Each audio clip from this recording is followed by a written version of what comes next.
ദൈവത്തിൻ്റെ വചനമാണ് നിങ്ങളിൽ മുഴങ്ങുന്നത്. ബാക്കി എല്ലാ മുഴക്കങ്ങളെക്കാൾ ശക്തമായി സർവശക്തനായ ദൈവത്തിൻ്റെ വചനം നിങ്ങളിൽ മുഴങ്ങട്ടെ. ആ വചനം നിങ്ങൾ കണ്ണുകൾ കൊണ്ട് നിങ്ങൾ മടിയിൽ തുറന്നു വെച്ച് കാണുകയാണ്. ഇസ്രായേൽക്കാർ കണ്ണുകൾ ഉയർത്തി കണ്ടത് സൈന്യങ്ങളെയാണ്.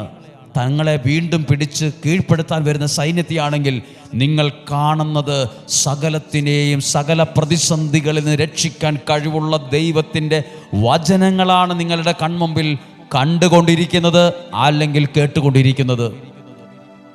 ഒന്നിനെക്കുറിച്ചും ഭയപ്പെടണ്ട. ദൈവത്തിൻ്റെ ഇടപെടൽ നിങ്ങൾ അനുഭവിക്കും. അങ്ങനെ പ്രാർത്ഥിച്ചു. അതിനുശേഷം എന്താണ് ദൈവത്തിൻ്റെ ഉത്തരമെന്ന് നോക്കൂ. 13-ാമത്തെ വാക്യം. ആ പ്രാർത്ഥനയുടെ ഉത്തരമാണ്.